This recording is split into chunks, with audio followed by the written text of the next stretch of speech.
சர்வம் முருகார்ப்பணம். Bharani astro tips சேனலுக்கு உங்க எல்லாரையும் அன்போடு வரவேற்கிறேன். நம்ம சேனலுக்கு இப்பதான் புதுசா வரீங்கன்னா மறக்காம சப்ஸ்கிரைப் பண்ணி வச்சுக்கிடுங்க. அப்பதான் தினமும் போடக்கூடிய வீடியோவை நீங்க பார்க்க முடியும். இன்னைக்கு நம்ம எதை பத்தி பார்க்க போறோம்னா, பெற்றோர் செய்த பாவம் பிள்ளைகளுக்கு போகுமா? அப்படிங்கிறதா ஒரு டாபிக். இதுக்கு மகாபாரதத்துல ஒரு சம்பவம் நடந்திருக்கு. அதை நம்ம மேற்கோள் காட்டி இதை பார்க்க போறோம். வீடியோக்குள்ள போறதுக்கு முன்னாடி உங்களுக்கு நம்ம வீடியோ ரொம்ப பிடிச்சிருந்தா மறக்காம லைக் பண்ணி ஷேர் பண்ணிடுங்க. சரிங்களா? சரி, வாங்க இப்போ வீடியோக்குள்ள போகலாம். மகாபாரத போர் முடிஞ்சிருச்சு. இப்போ கிருஷ்ண பகவானும் திருதராஷ்டிரனும் உட்கார்ந்துருக்காங்க. அப்போ திருதராஷ்டிரர் கிருஷ்ணர்கிட்ட கேட்கிறாரு, கிருஷ்ணா, எனக்கு ஒரு சந்தேகம் ஒன்றும் கேட்கலாமா அப்படின்னு கேட்கிறாரு. அவரும் கேளுங்க அப்படின்னு சொல்றாரு. இல்ல அப்படின்னு சொல்லி தயங்குறாரு. இருந்தாலும் கிருஷ்ண பகவான் சொல்றாரு, பரவாயில்ல கேளுங்க, எதா இருந்தாலும் நான் பதில் சொல்றேன் அப்படிங்கிறாரு. அதாவது எனக்கு 100 புதல்வர்கள் பிறந்தாங்க, அது தெரிஞ்சுது. ஆனா அதுல ஒருத்தர் கூட உயிரோட இல்லை இப்போதைக்கு.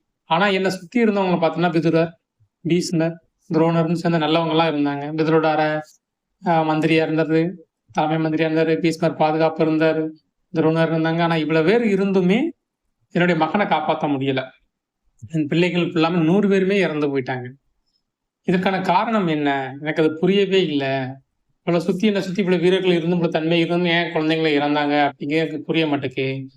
அதனால இதுக்கு ஒரு பதில் ஒன்றுட்டு இருக்குதா அப்படின்னு கேட்கிறாரு. அது கிருஷ்ண பகவான் சிரிச்சுட்டே, நான் ஒரு கதை சொல்றேன், அந்த கதைக்கான பதிலை நீங்க சொல்லுங்க, நான் உங்களோட இதுக்கு பதில் சொல்றேன் அப்படின்னு சொல்றாரு. உடனே திருதராஷ்டிரரும் சரி இப்ப கிருஷ்ணா கேளு, நான் சொல்றேன் அப்படிங்கிறாரு. அப்போ ஒரு நாட்டுல ஒரு அரசன் இருக்கான். அந்த அரசன் நல்லாதான் ஆட்சி புரிஞ்சுக்கிட்டு இருக்கான். எந்த குறையும் இல்லாம அந்த மக்களை காப்பாத்திட்டு இருக்கான். அப்போ அந்த அரசனுக்கு ஒரு அன்னப்பறவை கிடைக்கிறது. அந்த அன்னப்பறவை விசேஷமான அன்னப்பறவை. அதனால அது இருக்கிற இடத்துல செல்வமும் வளமும் பெருகும் அப்படின்னு சொல்லி ஒரு அன்னப்பறவை. அந்த அன்னப்பறவை என்ன செய்யறான்னா, தன்னோட அரண்மனையில பக்கத்துல ஒரு குளம் மாதிரி அமைச்சு அதுல போட்டு பறவை வளர்க்குறான். அந்த அன்னப்பறவையும் 100 குஞ்சுகளை விடுது. அந்த சமயத்துல இந்த அரசனானவன் நம்ம அரண்மனைக்கு சமையல் வேலைக்கு ஆட்கள் தேவைன்னு சொல்றான். அந்த விளம்பரத்தை கேட்டு ஒருவர் வராரு.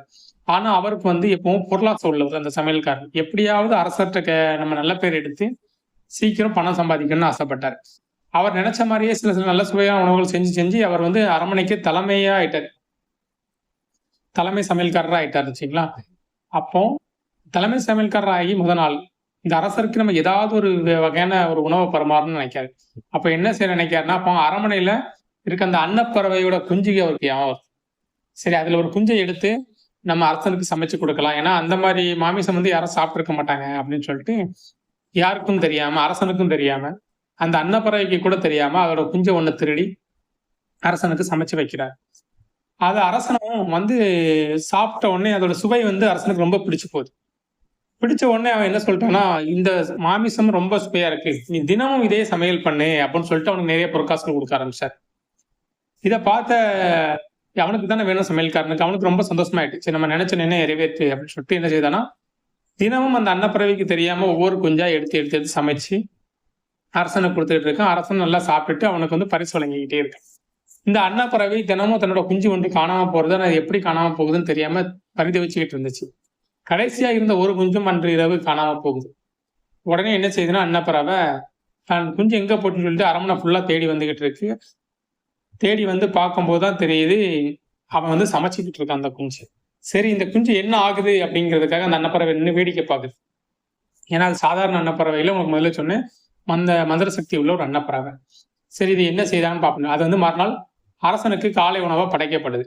அதை சாப்பிட்டு அரசனும் இதுங்கிறான், மகிழ்ச்சி அடைகிறான். இப்போ அந்த அன்னப்பறவை அதை பார்த்துடுச்சு அப்படின்னு சொல்லிட்டு திருதராஷ்டிர கதையை சொல்றாரு. இப்போ இதில் குற்றவாளி யார் என்று அந்த அன்னப்பறவை முடிவெடுக்கணும்.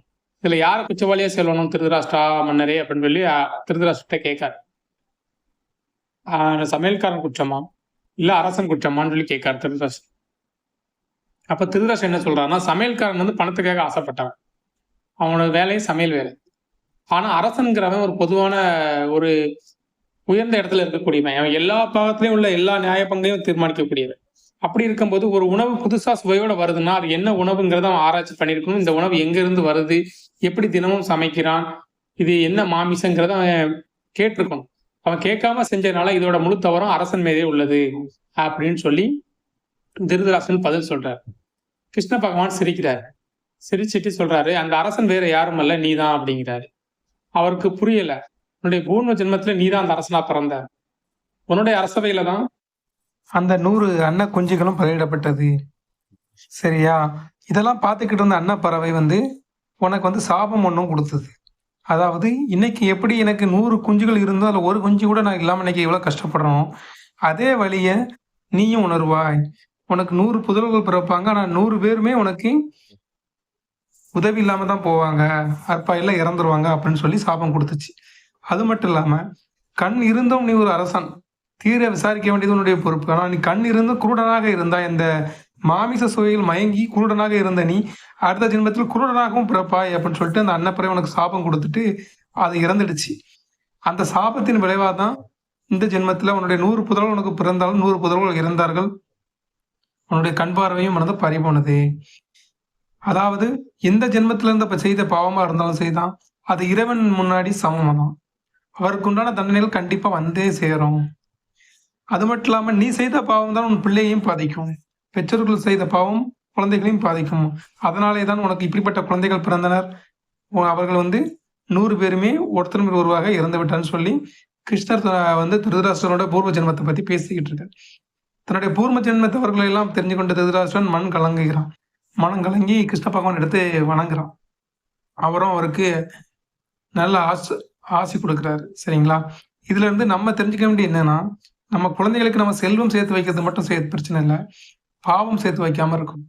நம்ம என்னதான் செல்வம் சேர்த்து வச்சிருந்தாலும் அந்த பாவத்தை சேர்த்து வச்சீங்கன்னா, அந்த பாவம் வந்து செல்வத்தை கரைச்சி குடும்பத்தை வந்து கண்டிப்பா நடுத்தருவுக்கு கொண்டாந்து நாதியச்சு அம்சமே இல்லாம ஆக்கிட்டு போயிடும். அதனால செல்வம் சேர்க்கறது பிரச்சனை இல்லை, பாவம் இல்லாமல் சேர்க்க வேண்டும். இதுக்காக தான் நம்ம எல்லா வீடியோலையும் ஒவ்வொன்று சொல்லிட்டே இருக்கோம். அதாவது புண்ணியம் செய்யுங்க அப்படின்னு சொல்லிட்டு.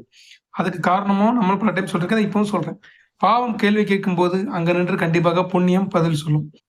நம்ம ஏதாவது தெரிஞ்சு தெரியாம ஒரு பாவம் பண்ணியிருக்கலாம். அந்த பாவம் வந்து நம்மளோட வம்சத்தில் உள்ள பிள்ளைங்களுக்கு கேள்வி கேட்கும்போது நம்ம செய்த புண்ணியம் அங்க இருந்து அவர்களுக்கு பதில் சொல்லி அவர்களை காப்பாற்றும். சரிங்களா? இந்த கதை உங்களுக்கு ரொம்ப பிடிச்சிருக்கும்னு நினைக்கிறேன். பிடிச்சிருந்தா சப்ஸ்கிரைப் பண்ணி, லைக் பண்ணி, ஷேர் பண்ணிடுங்க. வேற ஏதாவது சந்தேகம் இருந்ததுன்னா கமெண்ட் பாக்ஸ்ல சொல்லுங்க, நான் பதில் சொல்றேன். இன்னொரு வீடியோவில் பார்க்கலாம். சர்வம் முருகார்ப்பணம்.